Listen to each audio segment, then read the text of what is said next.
La Betlehem, că acolo păstorii întreabă unde s-a născut Mesia. Tu dat visa întâmplat îndată ce m-a luat. Ce visă mai visă când a biatul? De fapt cerul s-a aprins să se merge că nu vis.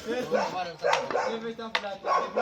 La putere ce parată că se mare s-a vestit că ce teroriști la un a pornit în grabă și că se acolo la tot că s-a născut un mare pe pământ, domnul domnilor, palatul tot.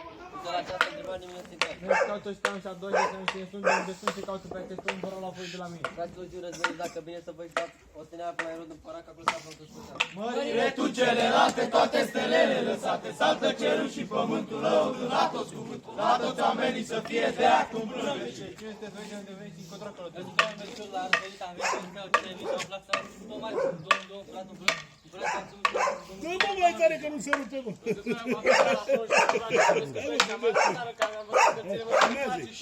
Că zic că la Gaspar de la războit, am venit cu cioate, s-a revit și am aflat că s-a născut un mare pe pământ. Domnul, fratul, fratul, am venit cu cioate, la mare Dumnezeu. Eu sunt Tedot, împărat pe care am încălcat 7000 de prunci de ani și mai jos ca să l-aflu pe Hristos de ani și mai sus ca să l-aflu pe Iisus. Pe Iisus nu l-am aflat calul din picioare, dar tot pământul s-a cutremurat. Tot omul lacu se saltă cu blaze cântece înaltă, să cântăm astfel făratul că-și cadă în sul lui altul și strigă la ceterie glată mare bucurie. Pe Sfântul Dumnezeu, ascultați ce vă spunea să luați cetate, să luați finanță, parcă Erod a pus în gros să rămoare pe Fiul lui Dumnezeu, dacă nu credeți, nu uitați pe care vin. Da, avem unde și ce parte tânăror aveți aparte care numele vostru, ce căutați în neamul? Când aveți la face aia, faceți-mă. Eu Melchior numesc, ca mai doriu. Eu Melchior o numesc, nu mă doriu. Eu Baltazar mă numesc, cu aur doriu. Eu Baltazar o numesc, cu aur doriu. Eu mă numesc Gaspar, eu vreau să Eu mă numesc Gaspar, Și eu vă numesc Adelița mea. eu mă numesc cu adelița lui.